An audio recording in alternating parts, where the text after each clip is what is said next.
আপনি পৃথিবীর যে জিনিসই দেখেন না কেন, আপনি সকল জিনিসের মাঝে দেখবেন যে ওই জিনিসের একটা মেয়াদ আছে।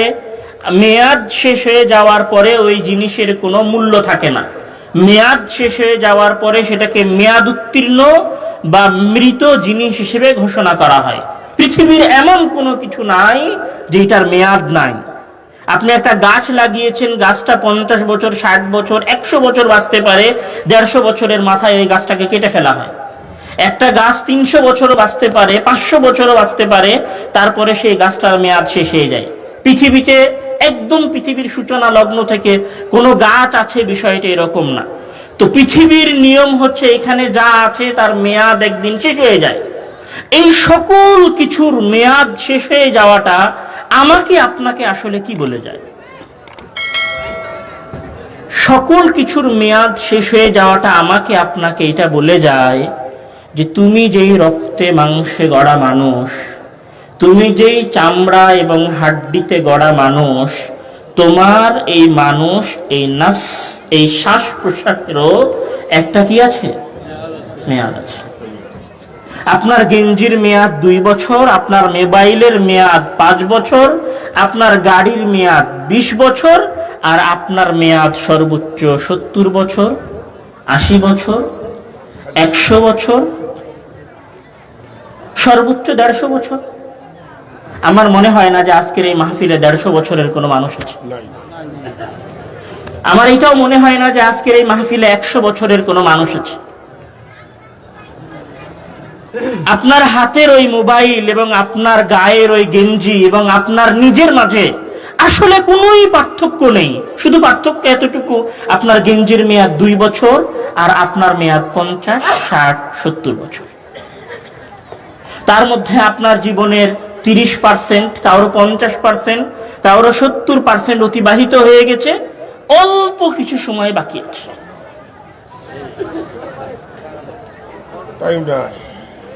আপনার মেয়াদ যদি 70 বছর হয়ে থাকে আর আপনার বয়স যদি 40 বছর হয়, তাহলে আর কয় বছর আছে? 30 বছর। আপনার মেয়াদ যদি 70 বছর হয় আর আপনার বয়স যদি 60 বছর হয়, কয় বছর আছে? 10 বছর। 60 বছর পার হতে কতদিন সময় লেগেছে? ভাই, চোখের পলকে পার হয়ে গেল। বুঝতে পারেনি মনে হয় কথাটা। 60 বছর পার হতে কতদিন সময় লেগেছে? 2 বন্ধুতে যখন কথা হয় তখন 60 বছরটা বোঝা যায়। 60 বছরটা কতদিন? 60 বছরটা হচ্ছে চোখের পলকেই তো পার হয়ে গেল। ওই তো সেই দিন স্কুলের মাঠে খেলছিলাম আমি আর তুই, ওই যে সেই দিন বিলে মাছ মেরে আসলাম আমি আর তুই, ওই যে সেই দিন ফুটবল খেলতে গেলাম ওই পাড়ায়, ওই যে সেই দিন আর আজকের 60 বছর। 60 বছর এর মেয়াদ শুধুমাত্র সেই দিন, চোখের পলক। আমি মনে হয় বুঝাতে পারিনি কথা। আপনার 60 বছর আর আপনার 40 বছর আর আপনার 30 বছর শুধু কতটুকু? শুধু হচ্ছে চোখের পলকে পার হয়ে গেল। যদি আর 20 বছর থেকে থাকে, যদি আর 30 বছর থেকে থাকে, যদি আর 10 বছর থেকে থাকে, যদি আর 5 বছর থেকে থাকে, তাহলে সেটাও কতদিন? চোখের পলক। সেটাও কতদিনে পার হয়ে যাবে? চোখের পলকে পার হয়ে যাবে। আমি আপনাকে আরেকটু কাছে করে বুঝাই। আপনার বয়স যদি 65 বছর হয় আর আজকে আপনার বয়স যদি 64 বছর 364 দিন হয়, এমনি বুঝতে পারিনি কথা। আপনার বয়স যদি 65 বছর হয় আর আজকে যদি আপনার বয়স 64 বছর 364 দিন হয়, তাহলে আর কয়দিন আছে? একদিন আছে। আপনি জানেন আপনার কত বছরের মেয়াদ? এখানে কোনো একজন যুবক, কোনো একজন ছাত্র, কোনো একজন তরুণ, কোনো একজন কিশোর, কোনো একজন পূর্ণ 40 বছরের যুবক দাঁড়িয়ে কি আমাকে কথা বলতে পারে আমি আপনাকে চ্যালেঞ্জ দিচ্ছি যে আমি 60 বছর বয়স পর্যন্ত বাঁচবো? আমি আব্দুর রহমান নিজেও এটা জানি না যে আমি আজকে রাতে এই সফর শেষ করে বাসায় ফিরে যাব কিনা। আপনারা কেউ জানেন না যে আজকের এই প্রোগ্রাম শেষ হয়ে যাওয়ার পরে আগামীকাল সকালে ফজরের সালাত আদায় করার তৌফিক এবং সৌভাগ্য আপনার হবে কি হবে না। কেউ জানি না, কেউ না। আমাদের মাঝে একজন মানুষ এরকম নাই যে নিশ্চয়তা দিতে পারে আমি আজকে রাতে ঘুম যাব আর আগামীকাল সকালে উঠব। আমার এবং আপনার জীবনের বাস্তবতা এইটাই, আমার এবং আপনার জীবনের বাস্তবতা এইটাই যে আমার এবং আপনার সামনে একদিন মালাকুল মউত হাজির হবে এবং আমাদের চক্ষুর শেষ সীমানায় বসবে এবং বলবে, ইয়া আইয়াতুহান নাফসুল মুতমাইন্নাহ উখরুজি, হে আল্লাহ তাআলার সন্তুষ্ট বান্দা, যার প্রতি আল্লাহ তাআলা সন্তুষ্ট হয়েছেন, তুমি বের হয়ে আসো। অথবা বলবেন, ইয়া আইয়াতুহান নাফসুল খাবিসা, হে খাবিস নিকৃষ্ট আত্মা, তুমি ওই দেহের ভিতর থেকে বের হয়ে আসো। এটাই আমার এবং আপনার জীবনের প্রকৃত বাস্তবতা। এবং যেই দিন ফেরেশতা এই কথা বলবে, ইয়া আইয়াতুহান নাফসুল খাবিসা, সেই দিন আপনার কাছে বিন্দু মাত্র সুযোগ থাকবে না কোনো কিছু করার। মহান আল্লাহ তাআলা বলছেন, আউযু বিল্লাহি মিনাশ শাইতানির রাজীম, বিসমিল্লাহির রহমানির রহিম, হাত্তা ইযা জাআ আহাদাহুমুল মাউত ক্বালা রাব্বিরজিউন লাআল্লি আ'মালু সালিহা ফীমা তারাক। যখন তোমাদের কারো চোখের সীমানায় মালাকুল মউত এসে বসে এবং মালাকুল মউত বলে, ইয়া আইয়াতুহান নাফসুল খাবিসা, হে নিকৃষ্ট আত্মা, হে সালাত না আদায়কারী আত্মা, হে টাকলোর নিচে কাপড় পরিধানকারী আত্মা, হে মহান আল্লাহ তাআলার আদেশের সীমা লঙ্ঘনকারী আত্মা, হে সিয়াম না পালনকারী আত্মা, হে জিনাকারী আত্মা, হে ব্যভিচারী আত্মা, তুমি বের হয়ে আসো। তখন আপনি আপনার রবের কাছে বলতে থাকেন, মহান আল্লাহ তাআলা বলছেন, তখন আপনি আপনার প্রতিপালককে বলতে থাকেন, রব্বিরজিউন, রব্বিরজিউন, হে আল্লাহ তুমি আমাকে একটু মাত্র ফিরে যাওয়ার সুযোগ দান করো, লাআল্লি আ'মালু সালিহা, যেন আমি সৎ কাজ করতে পারি। মহান আল্লাহ তাআলা বলছেন, ফায়াকুলু রব্বি, তখন বান্দা বলবে, ফায়াকুলু রব্বি লাউলা আখখারতানি ইলা আজালিন করিব, লাউলা আখখারতানি ইলা আজালিন করিব ফাআসাদদাক ওয়া আকুম মিনাস সালিহিন, লাউলা আখখারতানি। আল্লাহ একটু, এক সেকেন্ড, মালাকুল মউত এক সেকেন্ড দাঁড়াও, এক মিনিট, কতটুকু আমি 5 ওয়াক্ত সালাত আদায় করার সুযোগ চাইনি তোমার কাছে, একটা সিয়াম রাখার সুযোগ চাইনি তোমার কাছে, একটা হজ পালন করার সুযোগ চাইনি তোমার কাছে। সালাত আদায় করলে তো ওযু করতে হবে, সালাত আদায় করলে তো পবিত্রতা অর্জন করতে হবে। 4 রাকাত সালাত আদায় করতে 10 মিনিটের মতো সময় লাগবে, 20 মিনিটের মতো সময় লাগবে।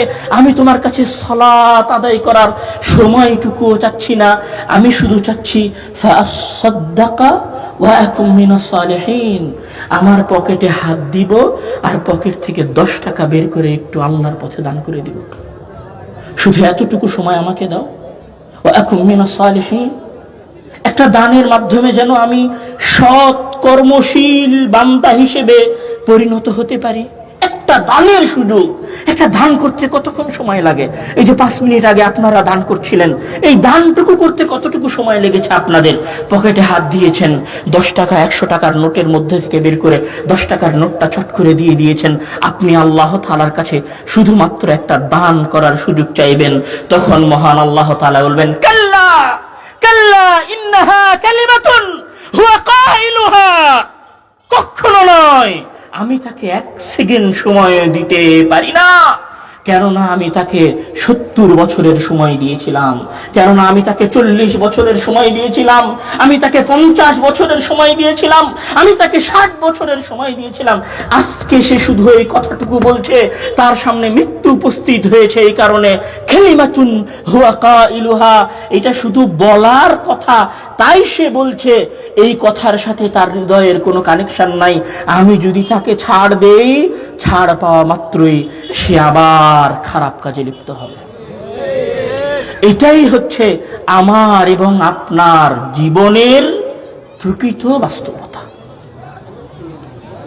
আমার এবং আপনার জীবনের প্রকৃত বাস্তবতা হচ্ছে এটাই যে আপনার মেয়াদ 60 বছর 70 বছর পার হয়ে যাওয়ার পরে 3.5 হাত কবর আর 2টা কাফনের কাপড় হচ্ছে আপনার জীবনের প্রকৃত বাস্তবতা। আপনি বিশ্বাস করুন আর নাই করুন, আপনি মানুন আর নাই মানুন, আপনার দাদা যদি কবরে গিয়ে থাকে, আপনার দাদার বাপ যদি কবরে গিয়ে থাকে, আপনার ভাই যদি কবরে গিয়ে থাকে, আপনার নানি যদি কবরে গিয়ে থাকে, আপনার নানা যদি কবরে গিয়ে থাকে, আপনার ফুফু যদি কবরে গিয়ে থাকে, আপনিও কবরে যাবেন। বিশ্বাস হয় না? কি নিয়ে যাবেন? আপনার শরীর, আপনার আমলনামা আর কাফনের দুইটা কাপড়। কতটুকু অসহায় হবেন জানেন?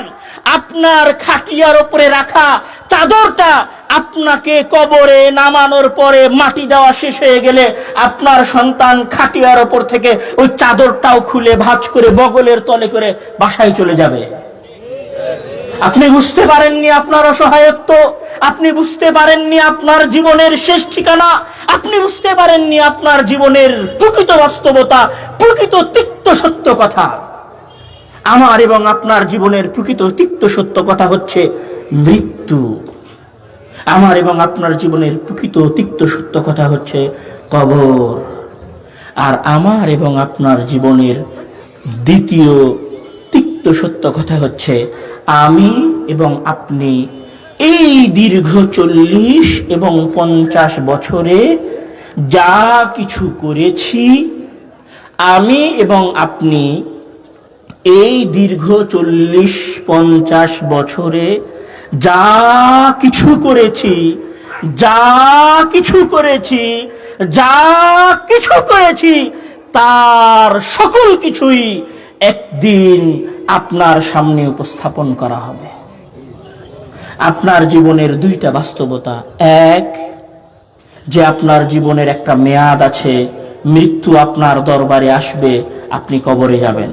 আর আপনার জীবনের দ্বিতীয় বাস্তবতা হচ্ছে যে আপনি যা কিছু করেছেন জন্মের পর থেকে নিয়ে শুরু করে মৃত্যু পর্যন্ত সকল কিছুর, প্রত্যেকটা সেকেন্ডের, প্রত্যেকটা মুহূর্তের, প্রত্যেকটা কাজের এবং প্রত্যেকটা কর্মের হিসাব এবং কর্মের বিস্তারিত বিবরণ আপনার কাছে একদিন কি করা হবে?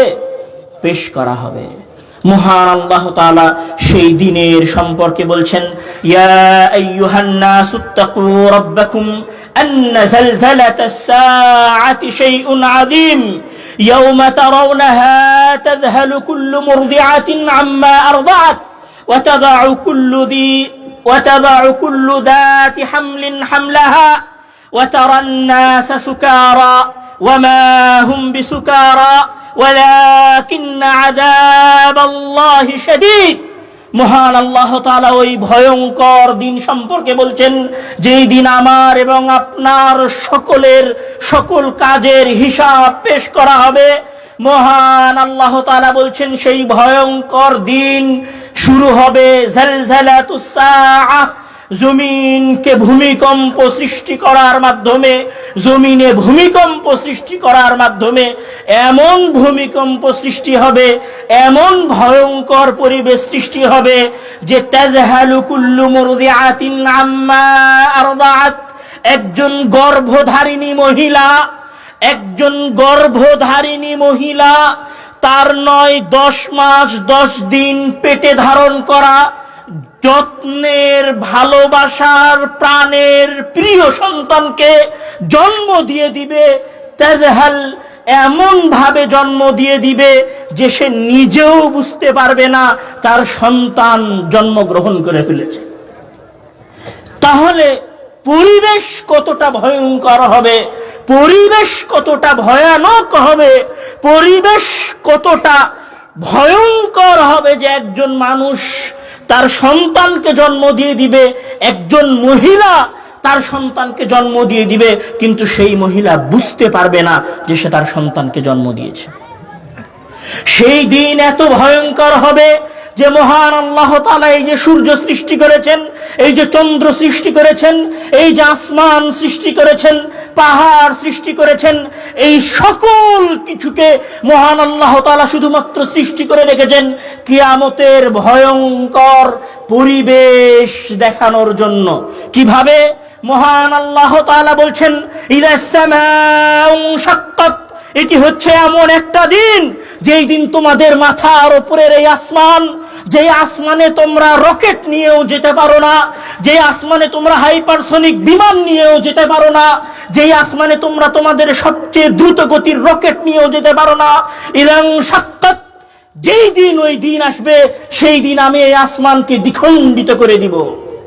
ওয়াইদা শামসু কুব্বিরাত, যেই সূর্যের তাপের কাছে তোমরা গলে একত্রিত হয়ে যাচ্ছ, যেই সূর্যের তাপের কাছে টিকতে পারবে এইরকম কোন যন্ত্র তোমরা তৈরি করতে পারোনি। ইদা শামসু কুব্বিরাত, আমি সেই দিন ওই সূর্যকে আলোহীন করে মুড়ে দিব।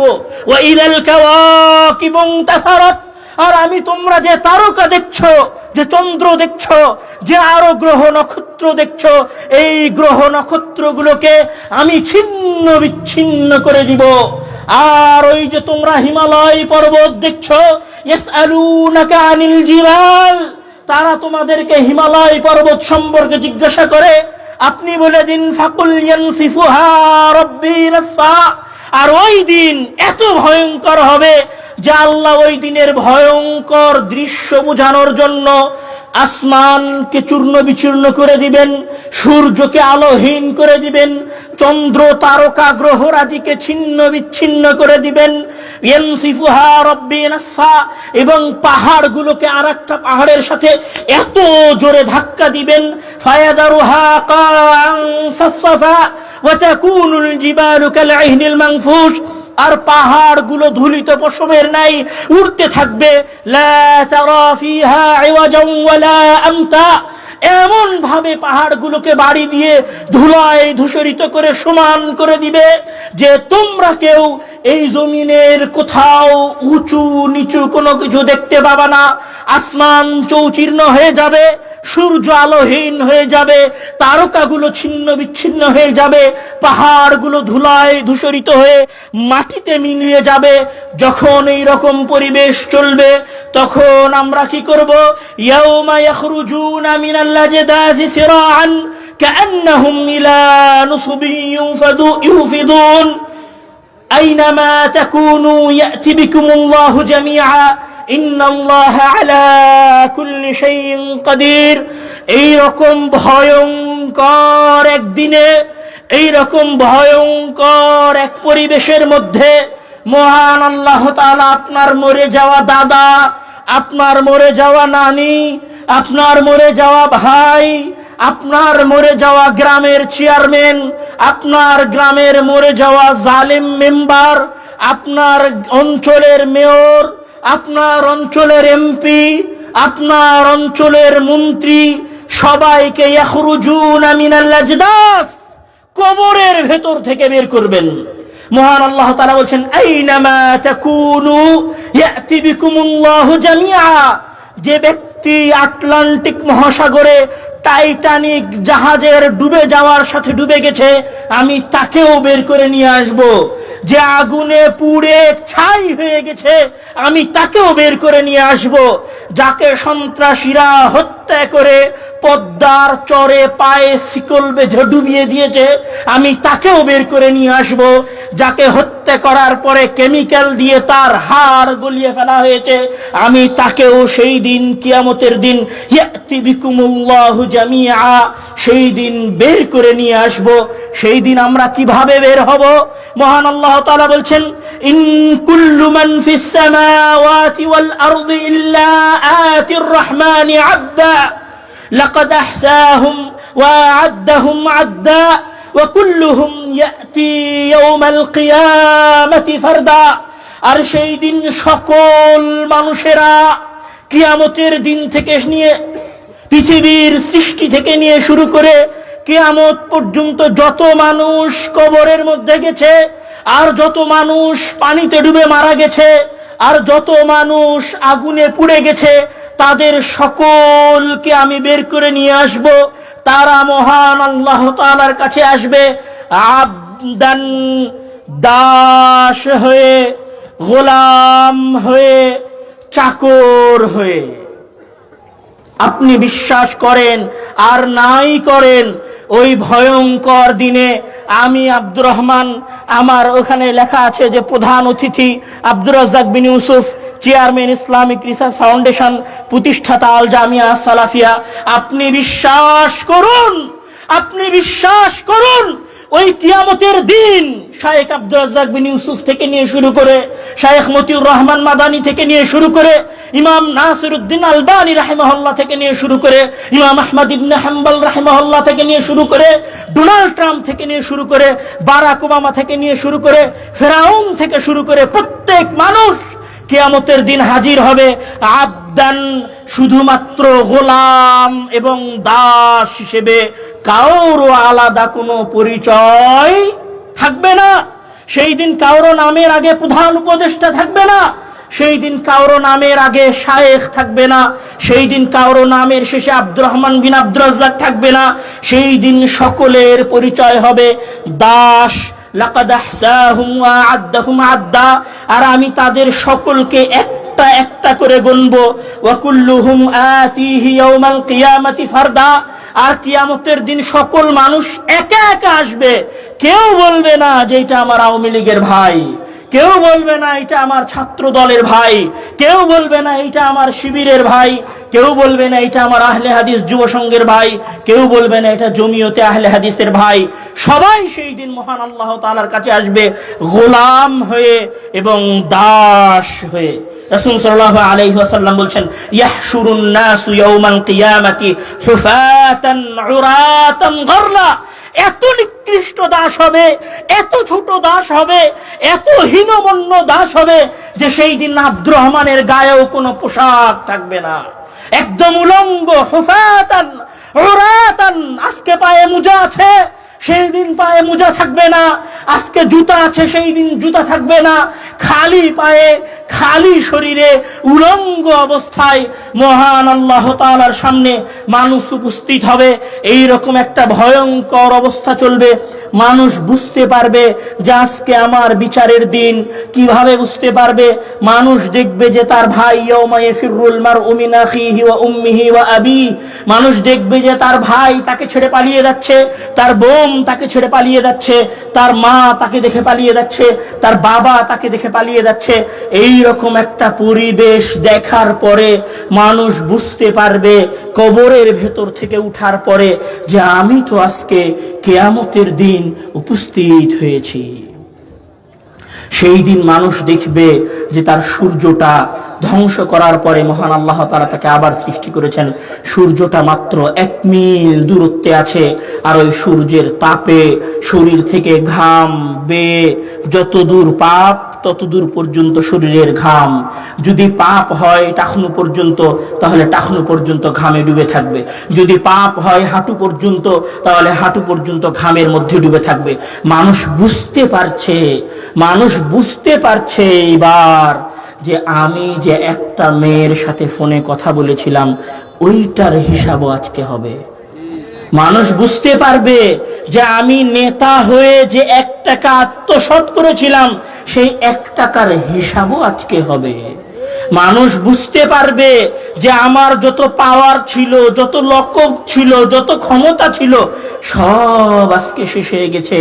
আজকে আমার পরিচয় শুধুমাত্র একজন দাস আল্লাহ তাআলার, যে তার সামনে এসেছে গোলাম হয়ে, যে তার সামনে এসেছে দাস হয়ে, উলঙ্গ অবস্থায়। বিশ্বাস করেন, উলঙ্গ অবস্থায়। আমি মনে হয় অনুধাবন করাতে পারছি না।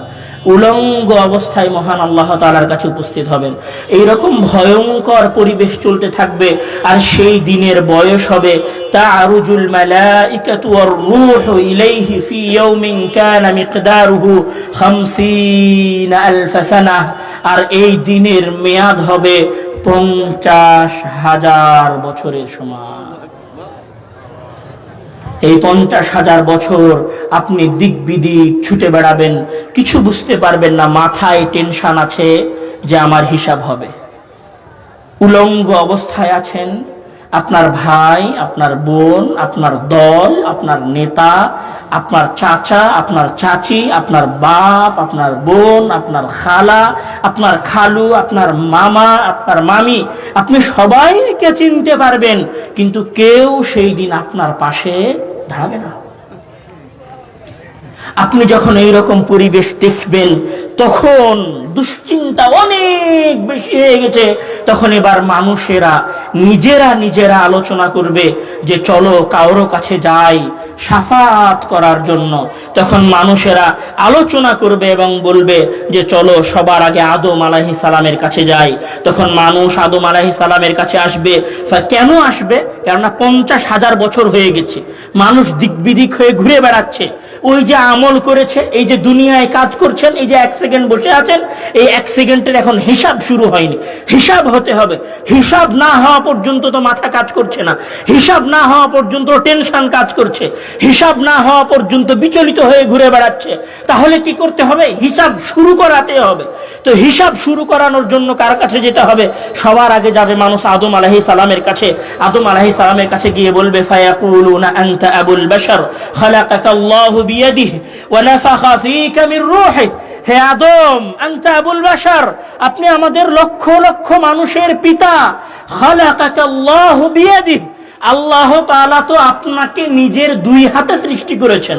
ওয়া নাফাখা ফীকা মির রূহি, আর আপনার দেহে জান ফুঁকে দিয়েছেন। ইশফা লানা, 50,000 বছর হয়ে গেছে, আমাদের জন্য একটু শাফাত করেন, হিসাবটা শুরু হোক। আদম আলাইহিস সালাম কি আপনার পীর সাহেবের মতো লাফ দিয়ে উঠে বলবেন যে আল্লাহ তুমি হিসাব শুরু করো? আদম আলাইহিস সালাম বলবেন ফায়াকুলু লাহুম আদম ইন্না রাব্বী ক্বাদ গাযিবাল ইয়াওমা গাযবান লাম ইয়াগযাব ক্বাবলাহু মিসলাহু ওয়া লা ইয়াগযাব বা'দাহু মিসলাহু। হে মানুষেরা তোমরা শোনো, হাসরের ময়দানের মানুষেরা তোমরা শোনো, আমি আদম, আমি আবুল বাশার, আল্লাহ তাআলা আমাকে সবার আগে সৃষ্টি করেছে, তার নিজের 2 হাত দিয়ে সৃষ্টি করেছে। কিন্তু ইন্না রাব্বী, আমার প্রতিপালক, ক্বাদ গাযিবাল ইয়াওমা, আমার উপর রাগান্বিত হয়েছেন।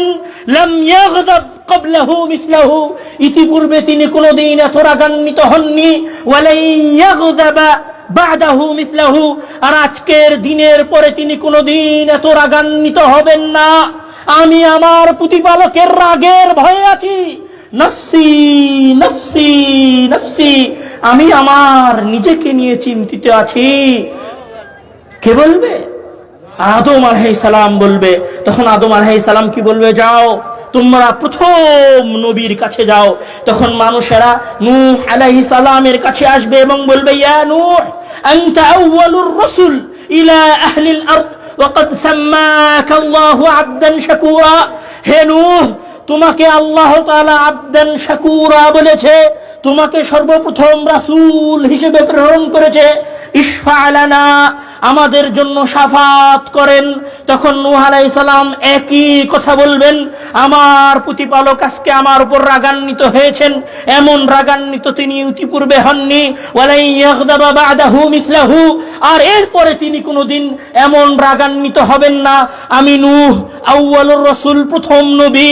নফসি নফসি নফসি, তোমাদের জন্য শাফাত করার সক্ষমতা আমার কাছে নাই, তোমরা অন্য কোন নবীর কাছে যাও। তখন মানুষেরা নূহ আলাইহিস সালামের কাছ থেকে ছুটে দৌড়ে ইব্রাহিম আলাইহিস সালামের কাছে যাবে। ইব্রাহিম আলাইহিস সালামের কাছে গিয়ে বলবে আপনি খলিলুল্লাহ, আপনি আল্লাহর বন্ধু, ইশফা লানা, আমাদের জন্য শাফাত করেন যেন আমাদের হিসাব শুরু হয়।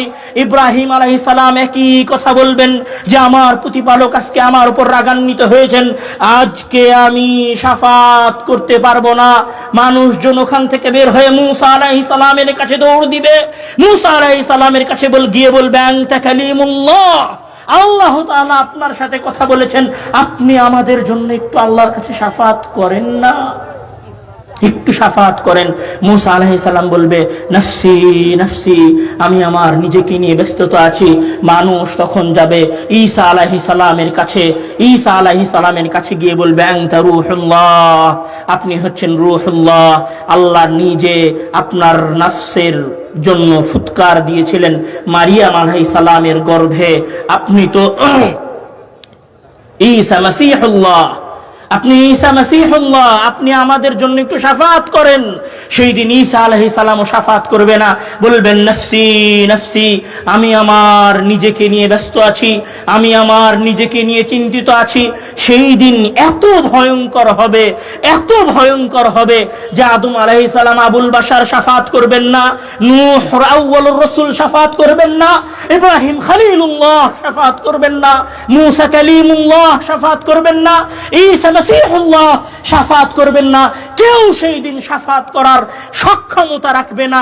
নবীদের যদি এত ভয়ঙ্কর অবস্থা হয়, নবীদের যদি এত চিন্তাজনক অবস্থা হয়, নবীরা যদি নফসি নফসি করে চিৎকার করতে থাকেন, আমি আব্দুর রহমান, আমি আব্দুর রহিম, আমি আব্দুল কুদ্দুস, আমি দাড়ি চাচ্ছি, টাকনোর নিচে প্যান্ট পরি, 5 ওয়াক্ত নামাজ পড়িনি, কতদিন সালাত আদায় করিনি, কতদিন সিয়াম পালন করিনি, কতদিন কত নারীর পরকীয় সম্পর্কে জড়িত হয়েছি, কতদিন কত অন্যায় করেছি, কতদিন কত অবিচার করেছি, সেই দিন আমার আপনার অবস্থা কি হবে? আমি মনে হয় বুঝাতে পারিনি কথা, আমি মনে হয় বুঝাতে পারছি না। আপনি আমাকে দেখেন, আমি আব্দুর রহমান, আজকে আমার গায়ে সাদা জুব্বা আছে, আমার হাতে ঘড়ি আছে, মাথায় টুপি দিয়ে পরিষ্কার চকচকে ঝকঝকে হয়ে আপনাদের সামনে বক্তব্য দেওয়ার জন্য এসেছি।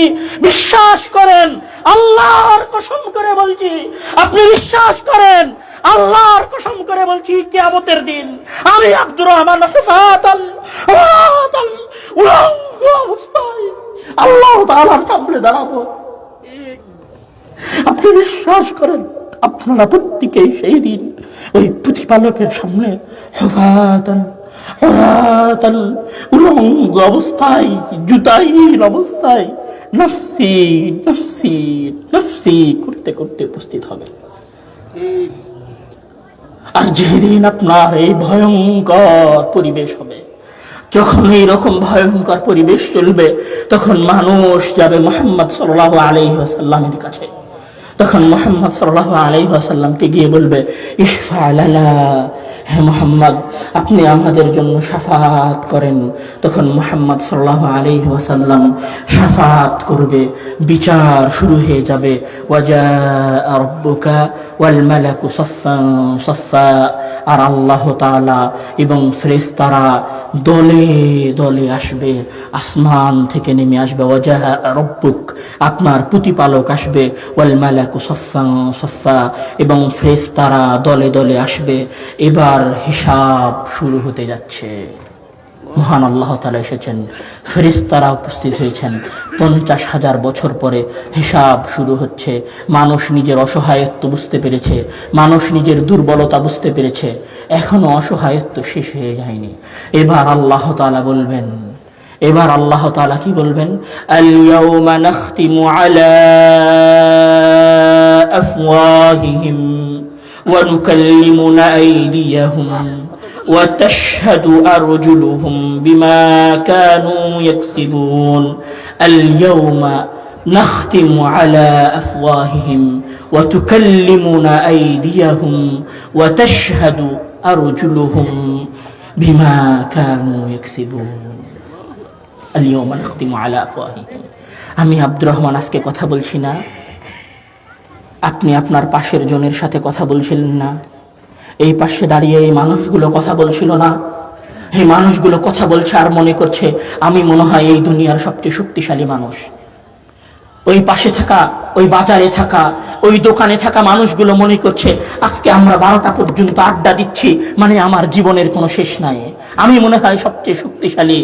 ওই মানুষেরাও কিয়ামতের দিন মহান আল্লাহ তাআলার সামনে উপস্থিত হবে, আর মহান আল্লাহ তাআলা বলবেন, আল ইয়াউম নাখতিমু আলা আফওয়াহিম, আজকে আমরা তোমাদের মুখ সেলাই করে দিব, তোমাদের কারো মুখ দিয়ে কোনো কথা বের হবে না। ওয়া তুকাল্লিমুনা আইদিয়াহুম ওয়া তুকাল্লিমুনা আইদিহিম, সেই দিন তোমাদের হাত কথা বলবে, ওয়া তাশহাদু আরজুলুহুম, এবং তোমাদের পা তোমাদের বিরুদ্ধে সাক্ষ্য দিবে। তখন আপনি বলবেন ওয়া ক্বালু লিজুলুদিহিম লিমা শাহিদতুম আলাইনা ক্বালু আনতাকানাল্লাহুল্লাযী আনতাকা কুল্লা শাইইন ওয়া হুয়া খালাকাকুম আউওয়ালা মাররা ওয়া ইলাইহি তুরজাউন। আপনি আশ্চর্য হয়ে যাবেন, যেই হাত আপনি ডাব সাবান দিয়ে ধুয়ে পরিষ্কার করে রেখেছেন, যেই হাতকে ঠান্ডা থেকে বাঁচানোর জন্য পকেটের মধ্যে ঢুকিয়ে রেখেছেন, যেই হাতকে ঠান্ডা থেকে বাঁচানোর জন্য গরম পানি দিয়ে ওযু করেছেন, যেই হাতকে বাঁচানোর জন্য আপনি ফজরের সালাতে আসেননি, যেই পা দিয়ে আপনি হেঁটে প্রেমিকার সাথে দেখা করতে গিয়েছিলেন, যেই পা দিয়ে হেঁটে আপনি আপনার মুসলিম ভাইকে মারতে গিয়েছিলেন, যেই পা দিয়ে হেঁটে আপনি আপনার দলের আন্দোলন করে বেরিয়েছেন, যেই পা দিয়ে হেঁটে আপনি মিছিলে অংশগ্রহণ করেছেন, যেই হাত দিয়ে আপনি আপনার মুসলিম ভাইকে তরবারি দিয়ে কুপিয়েছেন, যেই হাত দিয়ে আপনি আপনার ভাইকে বৈঠা দিয়ে মেরেছেন, যেই হাত দিয়ে লাঠি ব্যবহার করে আপনি আপনার অপর দলের ভাইকে মেরেছেন, ওই কিয়ামতের দিন আপনার হাত, আপনার পা, আপনার চামড়া আপনার বিরুদ্ধে সাক্ষ্য দিবে। তখন আপনি আশ্চর্য হয়ে বলবেন ওয়া ক্বালু লিজুলুদিহিম লিমা শাহিদতুম আলাইনা, তোমরা কেন আজকে আমাদের বিরুদ্ধে সাক্ষ্য দিচ্ছ? আমি তো তোমাকে ঠান্ডা থেকে বাঁচিয়ে রেখেছিলাম, আমি তো তোমাকে ডাব সাবান দিয়ে ধুয়ে পরিষ্কার করেছিলাম, আমি তো তোমাকে পন্স লোশন মাখিয়ে রেখেছিলাম, আমি তো ফর্সা দেখার জন্য ফেয়ার অ্যান্ড লাভলি মেখে প্রেমিকার সাথে দেখা করতে গেছিলাম, তুমি আজকে কেন আমার বিরুদ্ধে সাক্ষ্য দিচ্ছ? ক্বালু আনতাকানাল্লাহ, আজকে আল্লাহ তাআলা আমাদেরকে কথা বলার সক্ষমতা দিয়েছেন, তাই আজকে তোমাদের বিরুদ্ধে সাক্ষ্য দিচ্ছি। তখন আপনার হাত আপনার বিরুদ্ধে সাক্ষ্য দিবে, আপনার পা আপনার বিরুদ্ধে সাক্ষ্য দিবে। এই রকম ভয়ঙ্কর পরিবেশে আল্লাহ তাআলা বলবেন লিমানিল মুলকুল ইয়াউম লিল্লাহিল ওয়াহিদিল কাহার। ও হে বান্দারা, বলো আজকে রাজত্ব কার, আজকে ক্ষমতা কার, আজকে দাম্ভিকতা কার, আজকে গর্ব কার, আজকে অহংকার কার? এই কথা বলে মহান আল্লাহ তাআলা বলবেন লিমানিল মুলকুল ইয়াউম লিল্লাহিল ওয়াহিদিল কাহার। আজকে রাজত্ব শুধুমাত্র আল্লাহ তাআলার জন্য। মুখ বন্ধ করে হাত, চামড়া এবং পায়ের সাক্ষীর মাধ্যমে বিচার শুরু হবে। বিচার শুরু হওয়ার পরে ফামান ইয়ামাল মিসকালা যাররাতিন খায়রান ইয়ারাহ ওয়া মান ইয়ামাল মিসকালা যাররাতিন শাররান ইয়ারাহ। বিন্দু মাত্র ভালো কাজও দেখতে পাবে, বিন্দু মাত্র খারাপ কাজও দেখতে পাবে। শোরুমে গেছেন, শোরুমে জুতা কেনার পরে কম্পিউটারে আপনার জুতার দাম দেখায় 2000.99 এইরকম করে লেখা, রিসিট বের হয়, রশিদ দেখেননি? রশিদ ওই রকম কিয়ামতের দিন ফামান ইয়ামাল মিসকালা যাররাতিন খায়রান ইয়ারা ওয়া মান ইয়ামাল মিসকালা যাররাতিন শাররান ইয়ারা। রশিদ বের হবে আপনার ভালো কাজের, রশিদ বের হবে আপনার খারাপ কাজের। পূর্ণ বিবরণী দেখা যাবে, কবে, কার সাথে, কোথায়, কি কথা বলেছেন, কত সেকেন্ড সময় কোথায় ব্যয় করেছেন, কাকে মেরেছেন, কয়দিন সালাত আদায় করেছেন, কয়বার আস্তাগফিরুল্লাহ পড়েছেন, কয় ওয়াক্ত সালাত আদায় করেছেন, কয়বার সিয়াম পালন করেছেন, কয়বার মানুষকে ধোঁকা দিয়েছেন, কয়বার মিথ্যা কথা বলেছেন, কয়বার সত্য কথা বলেছেন, কয়বার দাড়ি চেঁচেছেন, কয়বার টাকনুর নিচে কাপড় পরিধান করেছেন, কয়বার মানুষের সাথে ব্যবসায় ওজনে কম দিয়েছেন। সব হিসাব আপনার সামনে স্পষ্ট হয়ে আপনার সামনে চলে আসবে, সব হিসাব আপনি দেখতে পাবেন। ফাআম্মা মান উতিয়া কিতাবাহু বিয়ামিনিহি, আমল নামা আর হিসাব যদি ডান হাতে আসে আপনি সফল, আর আমল নামার হিসাব যদি বাম হাতে আসে তাহলে আপনি বৃথা, ব্যর্থ। তখন মহান আল্লাহ তাআলা আপনাকে বলবেন খুদুহু ফাগুল্লুহু সুম্মাল জাহিম সাল্লুহু। একে ধরো, একে পাকড়াও করো জিঞ্জির দিয়ে, একে বাঁধো। সুম্মাল জাহিম সাল্লুহু, ওই পাপী আব্দুর রহমানকে, ওই পাপী আব্দুল কুদ্দুসকে, ওই আব্দুল জব্বারকে ধরো, এদেরকে আর ধরে ধরে জাহান্নামে নিক্ষেপ করো। যাদের আমলনামা বাম হাতে আসবে তাদেরকে মহান আল্লাহ তাআলা জাহান্নামে নিক্ষেপ করবেন, আর যাদের আমলনামা ডান হাতে জান্নাতে আসবে, মহান আল্লাহ তাআলা তাদেরকে জান্নাতে দিবেন। এইটা হচ্ছে আমার এবং আপনার জীবনের সকল কাজের প্রকৃত বাস্তবতা। জীবনের বাস্তবতা হচ্ছে মৃত্যু, আর কর্মের বাস্তবতা হচ্ছে হয় জান্নাত না হয় জাহান্নাম। কর্মের বাস্তবতা হচ্ছে হয় জান্নাত না হয় জাহান্নাম। হে যুবক ভাইয়েরা, যারা আজকে এখানে আছেন, আপনাদের সকলের উদ্দেশ্যে উদাত্ত আহ্বান, যৌবনকে দেখে কিয়ামত আর মৃত্যুকে ভুলে যেন না। যৌবনকে দেখে কিয়ামত আর মৃত্যুর কথা ভুলে যেন না। চোখের পলকে বয়স 26 হয়েছে, চোখের পলকে নিজেকে কবরের মধ্যে আবিষ্কার করবেন, আর চোখের পলকে নিজেকে কিয়ামতের মাঠে আবিষ্কার করবেন। সর্বশেষ একটা আয়াত তেলাওয়াত করে আমি শেষ করব। লাইসা লাহা মিন দুনিল্লাহি কাশিফা আফামিন হাযাল হাদীসি তা'জাবুন ওয়া তাযহাকুনা ওয়া লা তাবকুন ওয়া আনতুম সামিদুন ফাসজুদু লিল্লাহি ওয়া'বুদু। হে জালসায় উপস্থিত মানুষেরা, আফামিন হাযাল হাদীসি তা'জাবুন, আজকের আলোচনা শুনে কি তোমরা আশ্চর্য হচ্ছ? ওয়া তাযহাকুনা ওয়া লা তাবকুন, তোমরা হাসাহাসি করছো কিন্তু কান্না করছো না। তোমরা মৃত্যুকে ভয় পাচ্ছ না, তোমরা কিয়ামতকে ভয় পাচ্ছ না। শুনে রাখো, তোমাদের উদ্দেশ্যে আমি আল্লাহ নসিহত করছি, ফাসজুদু লিল্লাহ, ক্ষমা প্রার্থনা করে আল্লাহর উদ্দেশ্যে সিজদা দাও। ওয়া'বুদুহ, পরবর্তী জীবন তার ইবাদত করে কাটাও। যদি সিজদা আর ইবাদত না থাকে, তাহলে ঠিকানা কবর হয়ে সরাসরি জাহান্নামে যাবে। মহান আল্লাহ তাআলা আমাদের সকলকে কবরের আযাব থেকে এবং কবরের ভয়াবহতা থেকে এবং পরকালীন জীবনের ভয়াবহতা থেকে, জাহান্নাম থেকে মহান আল্লাহ তাআলা আমাদেরকে রক্ষা করুক। মহান আল্লাহ তাআলা যেন কিয়ামতের দিন আমাদের আমলনামা আমাদের কোন হাতে দেয়? ডান হাতে আমলনামা আমরা চাই না? আমরা ডান হাতে আমলনামা চাই না? কি মনে হয় আমরা মারা যাব না? আমরা মারা যাব না? আমাদের দাদারা মারা যায়নি? আমাদের নানারা মারা যায়নি?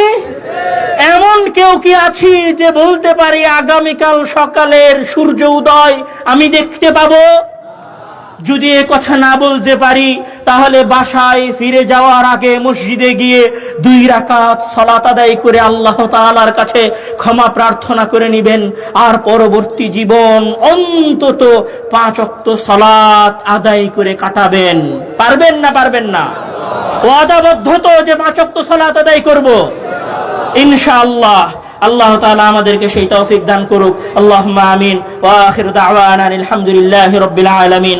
আসসালামু আলাইকুম ওয়া রাহমাতুল্লাহি ওয়া বারাকাতুহু।